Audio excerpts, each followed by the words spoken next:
तो आप लोग सुन ले, पत्रकारों के हाथ में तो सरकार जाना पड़ेगा। 60 किलोमीटर का अंतर इन्होंने कम कर दिया। आप 60 किलोमीटर आगे जाते तो यह तो बनता है कि बिहार में वहाँ की सरकार को देखिए कि क्या बताएं, इसमें तो सबका तो वही हाल है।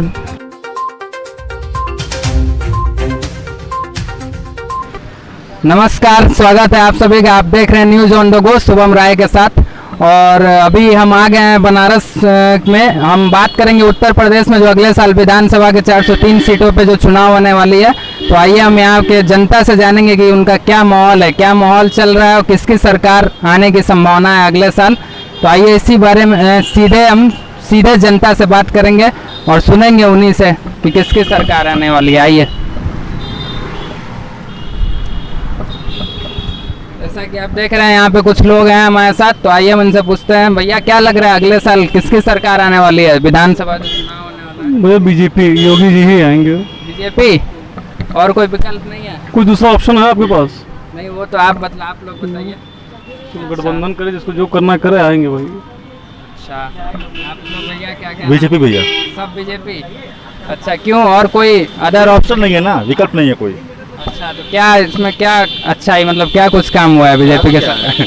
खराबी क्या? नहीं, खराबी तो बात हो तो वो अलग चीज़ है, पहले आप अच्छा ही बताइए। तो नहीं, ठीक चल रहा है, माहौल ठीक चल रहा है, कोई दिक्कत नहीं है। अच्छा, लेकिन बहुत लोगों का कहना है कि रोजगार को लेके या फिर विकास तो ठीक है, विकास हुआ है लेकिन रोजगार, बहुत लोग बेरोजगार हो गए हैं इधर। ज्यादा है तो भाई एक बैग रोजगार सबको मिल जाएगा। और महंगाई लगातार बढ़ते जा रही है। महंगाई तो सब चीज की बढ़ रही है। नहीं तो कुछ ज्यादा बढ़ रही है ना भैया, सबके टाइम बढ़ी है ना। अच्छा, नहीं खाली इन्हीं टाइम में बढ़ाया जा रहा है। नहीं तो इनके आप देख लीजिए 2014 से पहले पेट्रोल डीजल का क्या दाम था? 2014-15 छोड़ दिए लॉकडाउन, आपको 2014-15 में कभी लगा था? इकोनॉमी अंदर गई ना, सबका पालन पोषण में कोई भूखे पेट मरा। ये बताइए, पहले इतना पेट्रोल की बात कर रहे हैं आप, इतना राशन सरकार बांटी है, कौन बांटा था? कोई बांटा था? सिर्फ अच्छा 5 किलो गेहूं चावल से क्या होगा? और ये गैस करोड़ों गांव वालों को मिल रहा है ना। आप सोचिए 5 किलो कम होता है।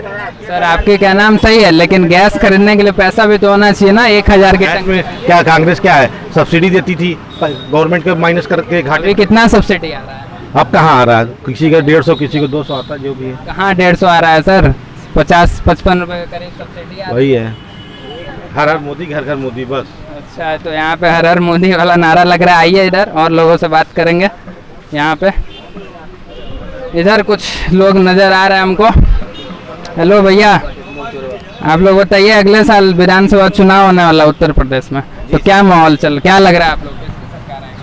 सर, सरकार तो देखिए कि क्या बताएं, इसमें तो सबका तो वही हाल है। लेकिन जो लॉकडाउन है और जो महामारी के कारण लोग परेशान तो ही हैं। जो नहीं, अभी जो मतलब 5 साल इनके सरकार में काम हुआ योगी जी के, तो इनसे अच्छा कोई विकल्प आपको नजर आ रहा है कि नहीं? सर देखिए, काम तो इन्होंने अच्छा किया है, कर भी रहे हैं, देखिए नो डाउट।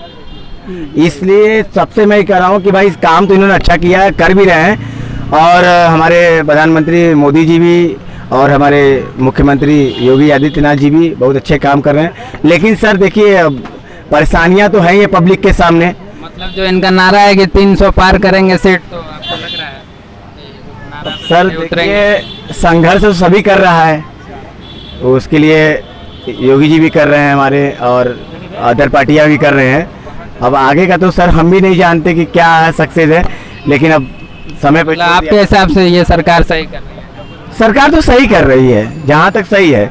लेकिन चूंकि अब लोगों का रोजगार भी गया है, महंगाई सबसे बड़ा मुद्दा है। महंगाई आप देख लीजिए किस तरह से पेट्रोल डीजल का दाम लगातार बढ़ रहा है, गैस का दाम देख लीजिए, या फिर खाने वाले तेल का, हर चीज़ का महंगाई बढ़ते जा रहा है। इसके बारे में क्या कहें? सर महंगाई तो सर बढ़ ही रही है, ये तो नो डाउट है। लेकिन अब उसी में देखिए, सब आज से नहीं, महंगाई तो चली आ रही है। याद होगा 2014 से पहले पेट्रोल डीजल 60-65 था, तो सड़क पे लोग निकलते थे, और अभी कोई नजर नहीं आ रहा है। जी, नजर नहीं आ रहा है या फिर दिखाया नहीं जा रहा है कहीं ना कहीं। हाँ सर, ये तो बात आपकी भी सही है, लेकिन अब क्या किया जाए, इसमें तो सब लोग परेशान हैं। अब हम किस को कहें? हम तो ऑलरेडी हर आदमी फाइनेंशियल को लेके डिस्टर्ब है, पेट्रोल को लेके, सारी चीज़ों का। क्या नाम है? योगी जी आएंगे, चलिए अच्छी बात है। आइए इधर भैया, आप बताइए क्या? आइए इधर।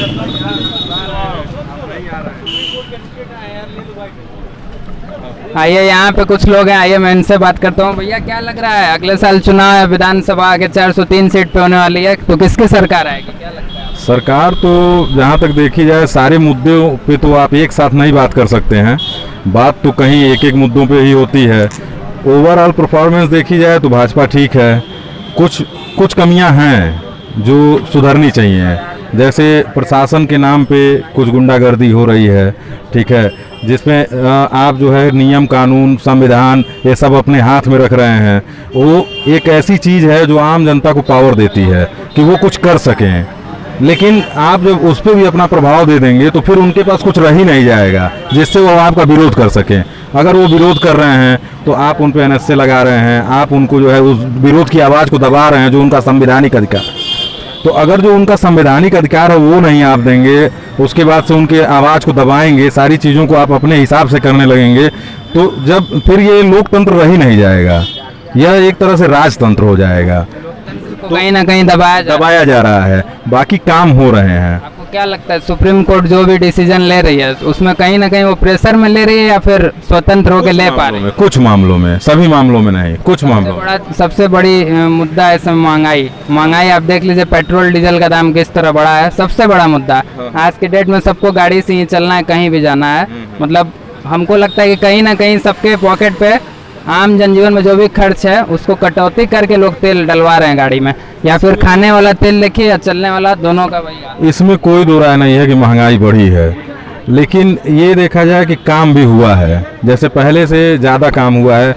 आप काशी विश्वनाथ मंदिर हम लोग दर्शन करने गए थे, हमने आज देखा, हम काफ़ी दिनों बाद आए यहाँ, हमने देखा कि बहुत परिवर्तन वहाँ दिखा है। हम वहाँ गए, विंध्याचल मंदिर गए थे, वहाँ पे भी हमने देखा। तो जो इस तरह के स्थल हैं उन पे तो काम हो ही रहे हैं, बाकी सड़कों को भी आप देख लीजिए, सड़क हो गए और भी चीज़ें हो गई, शिक्षा व्यवस्था हो गई, सारी चीज़ें, इन सबों में सुधार तो हुआ है पहले से ज़्यादा। लेकिन मेरा बस विरोध इतना है कि जो संवैधानिक अधिकार जो दिया गया है जनता को, आप वो उनसे मत छीनिए, क्योंकि आदमी एक रोटी कम खाएगा लेकिन वो सम्मान से जीना चाहता है, अपमान से नहीं जीना चाहता है। जो किसान कृषि कानून का जो मुद्दा चल रहा है अभी तक सुनवाई नहीं हुई है, उस पर कुछ किसान लगातार विरोध कर रहे हैं। राकेश टिकैत जी का कहना है कि 15 अगस्त को झंडा भी फहराएंगे, फिर से लाल किला पे 26 जनवरी वाला हो सकता है कि कहीं इतिहास दोहराया जा सके। तो आपको क्या लगता है किसानों का जो मांग है कि तीनों कृषि कानून रद्द किया जाए वो सही है या फिर सरकार जो बोल रही है? नहीं, देखिए इस पे बैठ के एक बार बात तो होनी चाहिए। बैठ के तो सर बहुत बात हुआ, लेकिन दोनों तरफ से बात होनी चाहिए, और किसी भी तरफ से एक ये जिद बना लेना कि नहीं हम एकदम से नहीं मानेंगे, हम उसी शर्त पे मानेंगे। हम कोई बात अगर आपसे कहते हैं, हो सकता है कि किसी चीज़ों पे आप हमसे न सहमत हों, किसी चीज़ पे आप सहमत हों, तो एक बीच का रास्ता निकाला जाता है। कह रहा है कि MSP पे लिखित कानून दे दे, तो क्यों नहीं दे रहा है? नहीं, वो चीज़ वही तो कह रहा हूँ, उसी चीज़ को तो आपको बैठ के ये करना है। और ये जो है एक पूरी तरह से राजनीतिक स्टंट बनाई जा रही है, जो चुनाव आते गए, जैसे देखिए अभी बंगाल का चुनाव हुआ, अन्य चुनाव हुए, तो ये जो चुनाव चल रहे हैं, और भारत एक ऐसा देश है कि यहाँ चुनाव 12 के 12 महीने चलते हैं, कोई ना कोई चुनाव आपको चलता रहेगा। और न्यूज में, मीडिया में जो है एक ऐसा इनको बना के रखना है कि जिससे यह पूरा बने रहें उसमें। तो इसलिए एक चुनावी स्टंट है। साथ साथ किसानों की समस्या है, इसमें कोई दो राय नहीं है। किसान शुरू से गरीब था, उसी के उगाए हुए अनाज को जो है महंगे महंगे होटलों में हज़ारों रुपए में बेचे जाते हैं, एक प्लेट पे 2-2 हज़ार रुपये, 3-3 हज़ार रुपये लिया जाता है, जबकि उस किसान को एक कुंतल का आप जो है 2,000 रुपये 3,000 रुपये नहीं दे पा रहे हैं। वही मांग है सर किसानों का कि MSP पे लिखित कानून मिल जाए। नहीं, मैं समझ रहा हूँ उस चीज़ को, लेकिन हर चीज़ को ये एक चुनावी स्टंट बना देना, यह चीज़ नहीं सही है। कहीं ना कहीं कोरोना के साथ भी यही हो रहा है। कोरोना जहाँ पे चुनाव रहता है, अभी आप देख लीजिए दूसरे लहर के टाइम में बंगाल में वो किस तो तरह से वो तो है, लेकिन देखिए उस समय चुनाव आयोग के हाथ में सारी चीज़ें थीं, आप उसको रोक सकते थे, चुनाव को टाला भी जा सकता था 6 महीने, ऐसी बात नहीं है, वो नियम विरुद्ध नहीं होता, लेकिन उसको नहीं किया गया। उसके बाद वहाँ बहुत ही बुरा असर दिखा। आपका कहना यही कहीं ना कहीं बीजेपी के शासन में ओवरऑल परफॉर्मेंस देखी जाए तो मैं इनको जो है 10 में से 7 अंक दूंगा, ठीक है। लेकिन अगर ये देखा जाए कि एकदम से फ्लॉप है तो एकदम से फ्लॉप नहीं है। अन्य अच्छा आप उठा के देख लीजिए, मेडिकल कॉलेज का मुद्दा देख लीजिए, ये लोग मेडिकल कॉलेज का नाम बदल देते थे, ये हिंदू के नाम पे है तो उसको मुस्लिम के नाम पे कर देना। इन्होंने उठा के ऐसी ऐसी जगह पे 14 मेडिकल यहाँ पे कॉलेज, भी बहुत नाम बदला गया, अभी मरवाड़ी स्टेशन का नाम बनारस कर दिया। कल अभी राजीव गांधी खेल रत्न पुरस्कार का मेजर ध्यानचंद। नहीं ठीक है, ठीक है, वो चीज़ें सही हैं, लेकिन काम भी देखिए। सिद्धार्थनगर जैसी जगह पे आपको मेडिकल कॉलेज दे दिया, देवरिया जैसी जगह पे मेडिकल कॉलेज दे दिया, ठीक है, आप एम्स यहाँ दे दिया गया। तो एक चीज़ ये आप देखिए कि आपने जो है, आप यहाँ पूरे अपने 5 साल के शासनकाल में एक मेडिकल कॉलेज नहीं बनवा पाते थे, और इन्होंने जो है 5 साल के शासनकाल में आपको मेडिकल कॉलेज देखिए बनवा के रख दिया 14, 15, और इनका लक्ष्य ये है कि 75 जिलों में 75 मेडिकल कॉलेज बनवाएंगे। तो कहीं ना कहीं काम हो रहा है। अब मेडिकल कॉलेज मैंने अपनी आँख से देखा, काशी विश्वनाथ मंदिर को मैंने बदलते हुए अपनी आँख से देखा, विंध्याचल मंदिर को मैंने बदलते हुए मैं अपनी आँख से देख रहा हूँ। मैं इसकी जो चीज़ें गलत है उसका तो मैं विरोध करूंगा। लेकिन सर ठीक है, मंदिर तो इनके शुरू से नारा रहा है, राम मंदिर बनाएंगे और वोट पाएंगे, ठीक है, मंदिर बनेगा, लेकिन जब आम जनता का पेट ही नहीं भरेगा तो मंदिर जाके क्या, मंदिर से आम पब्लिक को क्या फायदा है? मंदिर बनना अच्छी बात है। पहले मैंने कहा कि जैसे आपने कहा कि देखिए मंदिर ना एक दिन में बनेगा, ना मेडिकल कॉलेज एक दिन में बनेगा। मेडिकल कॉलेज भी ये जो बनवा रहे हैं उसको भी बनने में समय लगेगा, मंदिर को भी बनने में समय लगेगा, किसी भी चीज़ में समय लगता है। और जो मेडिकल कॉलेज इन्होंने 14 मेडिकल कॉलेज बनवाए हैं, 11 या 14, तो उसमें उससे आम जनता को लाभ होगा, उससे गरीब तबका ही उसमें जाएगा। जो बड़े बड़े दिल्ली बम्बई में जाके अपोलो में जाते हैं जो बड़े लोग हैं, लेकिन जो इस तरह के लोग हैं, गरीब लोग हैं, वो वहीं जाएंगे।